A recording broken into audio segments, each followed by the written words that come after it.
শেয়ারে বিনিয়োগ? না রে বাবা, ওই দিকে যাওয়াই যাবে না। হ্যাঁ, এটাই আমাদের বেশিরভাগ লোকের ধারণা। কারণ চারদিকে শুনি এর এত টাকা লস হয়েছে, ওর এত টাকা লস হয়েছে। আচ্ছা, কেউ লস করেছে মানে কি আরেকজন লাভ করেছে? এটা গেল গ্যামলিং বাজারের কথা। বিনিয়োগের পক্ষে যদি আসি, বিনিয়োগের ভিউ পয়েন্ট থেকে যদি আসি, একজন লোকও সঠিকভাবে বিনিয়োগ করলে লস করবেন না। এবং এটা এমন একটা মজার জায়গা যে কেউ যদি একটু বুঝে শুনে ধৈর্য নিয়ে বিনিয়োগ করতে পারেন, তবে এটাকে নিশ্চিতভাবে বলবেন আধুনিক জমিদারি। তবে কিছু ফর্মুলা, কিছু প্রিন্সিপাল মেনেই বিনিয়োগ করতে হবে। কাজেই যারা আজকে এই মার্কেট ভালো শুনছেন এবং বিনিয়োগ করবেন কিনা ভাবছেন, তাদের জন্য আজকে আমাদের এই ভিডিও। কিভাবে নতুন বিনিয়োগকারীরা শেয়ারে বিনিয়োগ করবে, ভ্যালু ইনভেস্টর হবে, সেই আলোকে আমাদের আজকের কথাবার্তা। প্রথম হলো স্টার্ট স্মল। কখনোই আপনি নতুন অবস্থায় বিশাল বিনিয়োগ নিয়ে নামবেন না। এটা শেয়ার বিনিয়োগ হোক আর যে কোনো ব্যবসাতেই বিনিয়োগ হোক। আপনি দেখেন গত 10 বছর ধরে বাংলাদেশের ইকোনমিতে অনেক স্টার্ট আপ বিজনেস এসেছেন, কিন্তু টিকে আছেন খুব কম। কারণ তারা দিবা স্বপ্ন নিয়ে বিনিয়োগ শুরু করেছিলেন, এর টাকা ওর টাকা, সরকারের টাকা, ধারের টাকা, কর্জের টাকা নিয়ে। আরে ব্যবসা তো আমি বুঝে গেছি। আসলে ব্যবসা বুঝতে হলে একদম ফার্স্ট হ্যান্ড অভিজ্ঞতা দরকার। প্রত্যেক ব্যবসায় একটা ক্যাপিটাল চলে যায় অভিজ্ঞতা নিতে নিতে। হ্যাঁ, আপনি বলতে পারেন ওই যে কিছু লোক ম্যানেজার ছিল, আজকে সে দোকানের মালিক হয়ে গেল, ইন্ডাস্ট্রির ম্যানেজার ছিল, আজকে সে ইন্ডাস্ট্রিয়ালিস্ট হয়ে গেল। হ্যাঁ, ওই যে তার অভিজ্ঞতাগুলা অন্যের উপর দিয়ে নিয়েছেন। কাজে আপনি যদি বিনিয়োগ শুরু করতে চান, প্রথমে স্টার্ট স্মল, একদম ছোটভাবে শুরু করেন। আপনার কাছে 10 লক্ষ টাকা আছে, 2 লক্ষ টাকা দিয়ে বিনিয়োগ শুরু করেন। মিনিমাম 6 মাস নিজের ক্যাপাসিটি পরীক্ষা করেন। রাতারাতি বড়লোক হওয়ার কোনো সুযোগই নেই শেয়ার মার্কেটে। হ্যাঁ, গ্যামলিংয়ে জড়ালে আজকে বড়লোক, কালকে ফকির।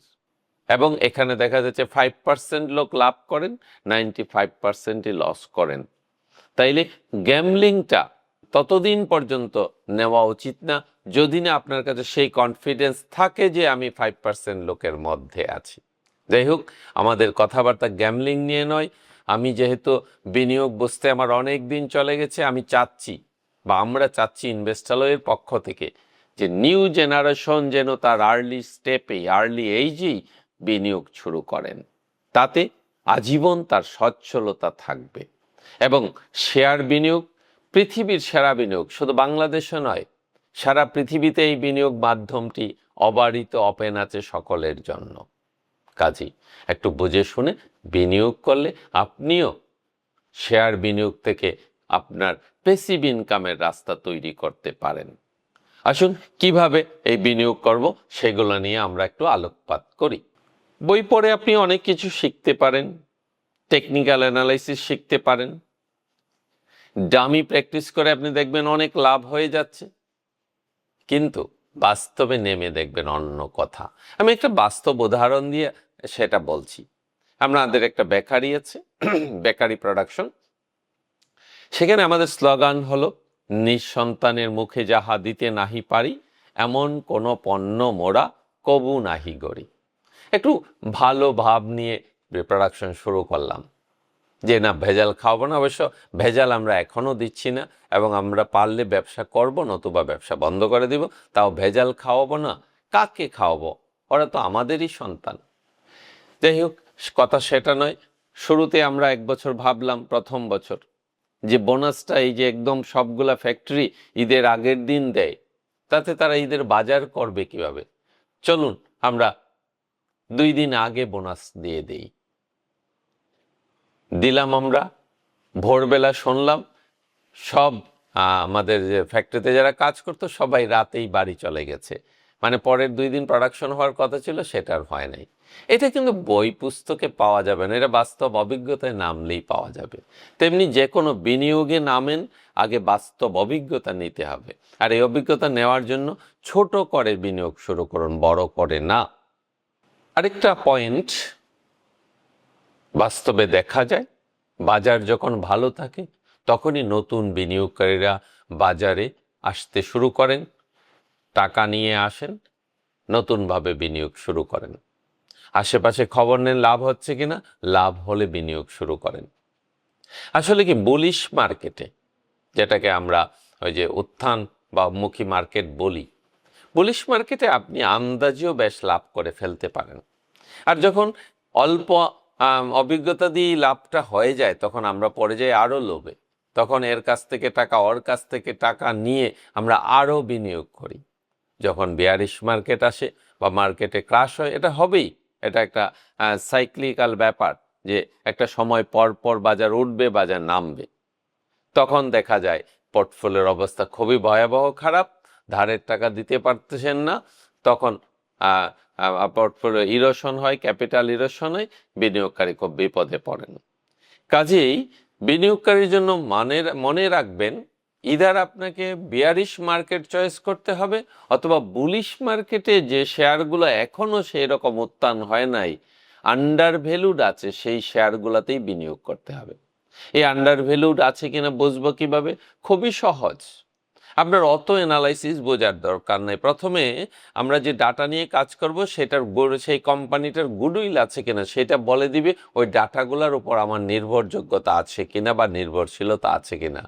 যদি দেখেন নির্ভরশীলতা আছে, তাইলে আপনি দেখবেন প্রফিটেবিলিটি কেমন, অর্থাৎ ইপিএস, আর্নিং পার শেয়ার কেমন আছে।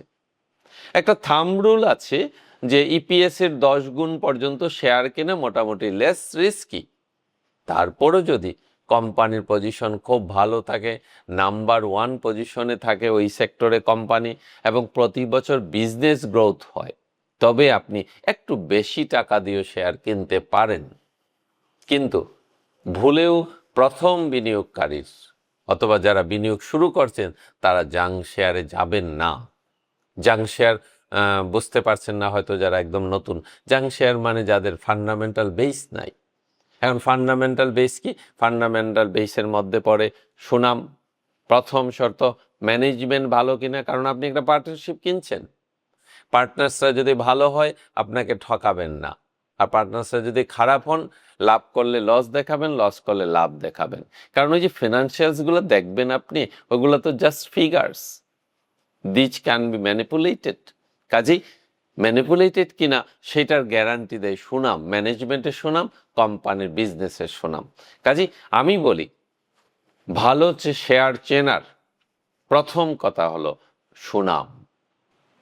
একটা ওয়ারেন বাফেটের মূল্যবান কথা আছে সুনাম সম্বন্ধে, বলছেন it takes 20 years to build goodwill, but it takes 20 minutes to ruin it. অর্থাৎ সুনাম গড়তে 20 বছর লাগে, পড়তে 20 মিনিট লাগে, বা ভাঙতে 20 মিনিট লাগে। কাজেই 20 বছরে যারা সুনাম গড়েছে তাদের রাতারাতি পড়ে যাওয়ার বা রাতারাতি খারাপ কোম্পানি হওয়ার সুযোগ নেই। কাজেই সুনাম সম্পন্ন কোম্পানিতে ভ্যালুটা আন্ডার ভ্যালুড আছে, অর্থাৎ প্রাইসটা ডিসকাউন্টেড আছে, এইরকম কোম্পানিতে আপনি বিনিয়োগ করবেন প্রথম বিনিয়োগকারী হিসাবে। আরেকটা কথা, বাজারের কারণে যদি দেখেন কোনোদিন অ্যাবনর্মাল লাভ হচ্ছে এবং আপনি যদি কেনা বেচা করেন, তবে অবশ্যই অবশ্যই অবশ্যই প্রফিট সরিয়ে ফেলবেন। প্রফিটটা আবার ওই মার্কেটে শেয়ারে রিইনভেস্ট করবেন না, কারণ শেয়ার সবসময় একটু ঝুঁকিপূর্ণ বিনিয়োগ। তবে ধৈর্য নিয়ে বিনিয়োগ করলে টুডে ওর টুমরো ভালো শেয়ার, ফেয়ার প্রাইসে কেনা শেয়ার দাম ঘুরে দাঁড়াই। এটা আমার প্রায় 3 যুগের অভিজ্ঞতা থেকে বলছি। আরেকটা পয়েন্ট, প্রাইমারি শেয়ারে নতুন বিনিয়োগকারীদের নিশ্চিন্তে বিনিয়োগ করা যায়, কারণ প্রাইমারি শেয়ার কোম্পানিটা ভালো না হলেও যে প্রাইসে পাওয়া যায় তার চেয়ে বেশি প্রাইস থাকে মার্কেটে আসলে। এখন প্রাইমারি শেয়ার কি আমরা দীর্ঘদিন ইনভেস্ট করব বা দীর্ঘদিন ধরে রাখবো? হ্যাঁ, যদি কোম্পানির ব্যাকগ্রাউন্ড ভালো থাকে, অথবা যদি একটা কোনো ভালো গ্রুপের একটা সিস্টার কনসার্ন হয় যার সুনাম অনেক দিন ধরে পরিচিত, তবে সেই প্রাইমারি শেয়ারগুলো আপনি ধরে রাখতে পারেন। যেমন দেখেন মেরিকো, 300-400 টাকার মেরিকো আজকে 2700 টাকায় আছে। বাটা কোম্পানির শেয়ার যারা ধরে রেখেছেন 800-900 টাকা, বাজার যতই খারাপ হোক খুব বেশি নামে না। কাজেই ভালো কোম্পানির দাম বাড়বে, আপনি ধরে রাখেন। যদি দেখেন না ব্যবসা অত ভালো নয় কিন্তু দাম বাড়ছে বা দামটা নাও টিকতে পারে, তবে বিক্রি করে প্রফিট সরিয়ে ফেলবেন। প্রাইস হিস্ট্রি দেখতে হবে, তার বিগত সময়ে প্রাইসগুলো কেমন ছিল। শর্ট টার্মে বিনিয়োগ করলে মোটামুটি 1 বছর থেকে 2 বছরের প্রাইস হিস্ট্রি দেখবেন। তবে যদি দেখেন একদম 2 বছরের ইতিহাসে সর্বনিম্ন প্রাইসে আছে, তাইলে ভালো করে চিন্তা ভাবনা করবেন। এটা লোভে পড়ার কিছু না, কারণ হয়তো বা কোম্পানিটি এখন আর ব্যবসা ভালো করছে না, এই জন্যই সর্বনিম্ন প্রাইসে আছে। আবার সর্বোচ্চ প্রাইসে উঠে গেছে 2 বছরের, তাও যে আমি কিনবো না তা না। সেই ক্ষেত্রে আমাদেরকে দেখতে হবে এই 2 বছরের সর্বোচ্চ হওয়ার কারণ কি, সে কি আপ মুভমেন্টে আছে এবং তার কি ব্যবসার গ্রোথ হচ্ছে রেগুলার, নাকি নতুন কিছু কনসার্ন যুক্ত হয়েছে যেগুলো তার ব্যবসা বাড়িয়ে দিচ্ছে এবং ওই ব্যবসার গ্রোথ বেশ ভালো লক্ষণ দেখা যাচ্ছে, বাজারে সুনাম হো হু করে বাড়ছে। এইরকম পজিশনে আপনি হাইয়েস্ট পজিশন থেকেও শেয়ার নিতে পারেন। আসলে একটা কথা কি, ইউনিভার্সাল প্রিন্সিপাল বলে কোনো প্রিন্সিপাল নাই যে এটি মানলে আপনি লাভবান হবেন। এখানে একটাই কথা, একটাই বিবেচনা থাকতে পারে যে আমি যদি সমস্ত টাকা থাকতো, আমার অনেক অনেক টাকা থাকতো এবং আমার কোম্পানিটি কেনার সুযোগ থাকলে পুরো কোম্পানি কিনতে পারতাম, তাইলে আমি এই কোম্পানিটা কেনার চিন্তা করতাম কিনা, এইরকম একটা বিবেচনা নিয়ে শেয়ার কেনা যেতে পারে। না, এটা আমার কথা নয়, এটা ওয়ারেন বাফেটেরই কথা।